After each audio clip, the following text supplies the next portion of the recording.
নমস্কাৰ নমস্কাৰ কি নাম আপোনাৰ পুষ্পাঞ্জলি দাস আপুনি ক'ৰ পৰা আহিছে মৰিগাঁও জিলা অসমৰ পৰা আহিছো আপুনি সন্ত ৰামপাল গুৰু মহাৰাজৰ পৰা নাম দীক্ষা কেতিয়া লৈছিল 25/8/2020 আগষ্টত আপুনি সন্ত ৰামপাল গুৰু মহাৰাজৰ পৰা নাম দীক্ষা লোৱাৰ আগতে অন্য কি সাধনা কৰিছিলে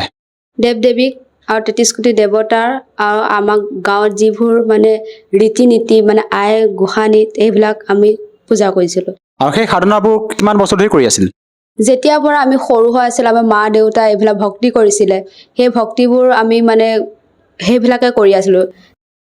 আপুনি যিহেতু আপোনাৰ সমাজত প্ৰচলিত পৰম্পৰাগত ভক্তি সাধনা কৰিয়ে আছিল তেনে ক্ষেত্ৰত আপুনি সন্ত ৰামপাল গুৰু মহাৰাজৰ শৰণলৈ কিয় আহিব লগা হ'ল সন্ত ৰামপালজী গুৰু মহাৰাজৰ শৰণত এইটো কাৰণে আহিব লগা হ'ল আমাৰ যিবোৰ শাস্ত্ৰ গুৰু আছিলে সেই গুৰুসকলে আমাক সকলো জ্ঞান মানে শুদ্ধকৈ ক'ব জানা নাছিলে তাৰপিছত আমি সন্ত ৰামপালজী গুৰু মহাৰাজৰ জ্ঞান গংগা পুস্তক পঢ়িছিলোঁ পঢ়ি পেলাই গম পাইছোঁ যেন এইবোৰ জ্ঞান সঠিককৈ শুদ্ধ নহয় আমি যেতিয়া সন্ত ৰামপালজী গুৰু মহাৰাজৰ চেনেল চাইছিলোঁ সৎসং চাইছিলোঁ সেইবোৰ চেনেল চাই গম পাইছোঁ যে আমাক সঠিককৈ জ্ঞান দিব পৰা নাছিল তাৰপিছত সন্ত ৰামপালজী গুৰু মহাৰাজে আঙুলি মূৰত মানে গীতা আকৌ ঋগবেদ সামবেদ সকলো জ্ঞান মানে বুজাইছে তেতিয়া গম পালোঁ শাস্ত্ৰ অনুকূল ভক্তি কৰাহে উচিত আৰু যি আপুনি সাধনা কৰি আছিলে সমাজত প্ৰচলিত যি পৰম্পৰা হিচাপে যিবিলাক সাধনা কৰি আছিলে সেই সাধনাবোৰৰ পৰা কিবা লাভ হৈছিল নে একো লাভ হোৱা নাই সন্ত ৰামপাল গুৰু মহাৰাজৰ পৰা নাম দীক্ষা লোৱাৰ পিছত আপুনি কেনেধৰণৰ লাভ পাইছে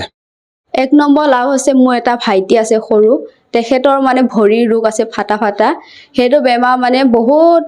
মানে আই গোসানী যিবিলাক আমাৰ ঘৰুৱা ৰীতি আছিলে সেইবোৰ মানে কৰিছিলোঁ পূজা পাতল কৰাৰ পিছতো মানে একো ভাল হোৱা নাছিলে আৰু বিভিন্ন ডক্টৰৰ ওচৰত লৈ গৈছিলোঁ লৈ যোৱাৰ পিছত আমাৰ মা দেউতাই বহুত দুখ কৰি কান্দিছিলে কানাৰ পিছত মানে ডক্টৰে কৈছে যে তেখেতে মৃত্যু সময়লৈকে এই ৰোগটো ভুগিব লাগিব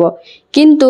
সন্ত ৰামপালজী গুৰু মহাৰাজৰ যেতিয়া দীক্ষা ল'লোঁ দীক্ষা লোৱাৰ পিছত 1 মাহৰ ভিতৰতে আমাৰ ভাইটি ভৰিটো সুস্থ হৈ গ'লগৈ আপুনি জনালে যে আপোনাৰ ভাইটি যি মাৰাত্মক ৰোগ আছিলে আপোনাৰ ভৰি ফটা ৰোগ যি আছিলে সেই ৰোগ ডক্টৰ চিকিৎসা কৰিছিলে যদিও ভাল হোৱা নাছিলে কিন্তু সন্ত ৰামপাল গুৰু মহাৰাজৰ পৰা নাম দীক্ষা লোৱাৰ পিছতে সেই ৰোগৰ পৰা তেওঁ পৰিত্ৰাণ পালে আৰু বৰ্তমান তেওঁ সুখী এই ক্ষেত্ৰত ভাবিব লগা কথা এজন সন্তৰ পৰা নাম দীক্ষা লোৱাৰ পিছতে এনেকুৱা ৰোগৰ পৰা যে আৰোগ্য লাভ কৰিছে আচলতে আপোনালোকৰ গুৰু সন্ত ৰামপাল গুৰু মহাৰাজে আপোনালোকক কেনে প্ৰকাৰে ভক্তি বিধি প্ৰদান কৰে যাৰ দ্বাৰা নেকি আপোনালোকে উপকৃত হৈছে তেখেতে শাস্ত্ৰ অনুকূল ভক্তি দিয়ে আমাৰ বেদ গীতা পুৰাণ কোৰাণ বাইবেল কোৰাণ শ্বৰীফ এইবোৰ সকলো জ্ঞানৰ কথা কয় যে পৰমাত্মা সাকাৰ হয় মনুষ্যৰ সদৃশ হয় তেখেতৰ চৰণত গ'লে সকলো জীৱৰ মুক্তি হয় আপুনি পৰমাত্মা সাকাৰ বুলি কৈছে আপোনালোকৰ গুৰু সন্ত ৰামপাল গুৰু মহাৰাজে পৰমাত্মা বুলি কাক স্বীকৃতি দিছে কবিৰ চাহেবক আমাৰ হিন্দু সমাজত প্ৰচলিত পৰম্পৰা হিচাপে শ্ৰদ্ধালুসকলে ব্ৰহ্মা বিষ্ণু মহেশক অজৰম বুলি ভক্তি সাধনা কৰি আহিছে কিন্তু আপোনালোকৰ গুৰু সন্ত ৰামপাল গুৰু মহাৰাজে ব্ৰহ্মা বিষ্ণু মহেশক নাশবান বুলি কয় আমাৰ সৎগ্ৰন্থৰ ইয়াৰ কি প্ৰমাণ আছে এইটো কথা শ্ৰীমদ দেৱী ভাগৱত গীতাত লেখা হৈ আছে পুৰাণত ব্ৰহ্মা বিষ্ণু মহেশৰ নাশবান বুলি লেখা হৈ আছে আপোনাৰ পৰা জানিব পাৰিলে যে আপুনি পূৰ্বতে যিবিলাক সাধনা কৰি আছিলে পৰম্পৰাগত আপোনাৰ সমাজত প্ৰচলিত যি সাধনা কৰি আছিলে তাৰ দ্বাৰা আপোনাৰ কোনো লাভ হোৱা নাছিলে বৰ্তমান আপুনি সন্ত ৰামপাল গুৰু মহাৰাজৰ পৰা দীক্ষা লোৱাৰ পিছতে বিভিন্ন ধৰণে লাভ পাইছে যিসকল দৰ্শকে আপোনাক টিভি স্ক্ৰীণত প্ৰত্যক্ষ কৰি আছে সেইসকলক আপুনি কি বাৰ্তা দিব বিচাৰে যাতে তেওঁলোকেও আপোনাৰ দৰে উপকৃত হ'ব পাৰে মই সকলো অসমবাসী ৰাইজক নমস্কাৰ কৰি এইটোৱে ক'ব বিচাৰিছোঁ যে আমি যেনেকৈ দুখী হৈ আছিলোঁ যে ভৰিৰ ৰোগত আমাৰ ভাইটি যিমানখিনি ৰোগত কষ্ট কৰি দেৱ দেৱীক পূজা কৰি আৰ্চনা কৰি আমি একো লাভ পোৱা নাছিলোঁ সেইকাৰণে আমি সন্ত ৰামপালজী গুৰু মহাৰাজৰ শৰণত আহি পেলাই যিখিনি লাভ পাইছোঁ আপোনালোকৰ যিখিনি মানে কষ্ট ভুগি আছে সেই কষ্ট ভুগিব এতিয়া নালাগে সন্ত ৰামপালজী গুৰু মহাৰাজৰ সৎসংগ শুনক আৰু সৎসংগ ছ'চিয়েল মিডিয়াৰ ওপৰত আছে তাতে গৈ লৈ পেলাই চাব পাৰিব আৰু ইউটিউব চেবা আপোনালোকৰ ঘৰে ঘৰে মোবাইল আছে মোবাইলত চাব পাৰিব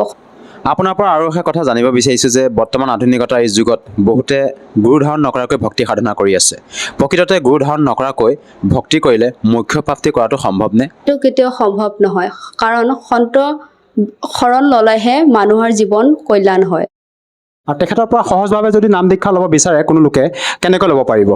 সৎসংগৰ তলত এটা মানে নাম্বাৰ আছে যিটো নাম্বাৰত আপোনালোকৰ জিলাত থাকিয়ে আপুনি ফোন কৰি আপুনি যোনখন জিলাত আছে তাৰ পৰাই ফোন কৰি আপুনি অনলাইন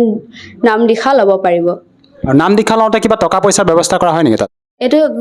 কোনো ধৰণৰ টকা পইচা লেনা দেনা নাই, কাৰণ বিনামূলীয়াকৈ সন্ত ৰামপালজী গুৰু মহাৰাজে নাম দীক্ষা দিব পাৰে। ধন্যবাদ থাকিল। ধন্যবাদ।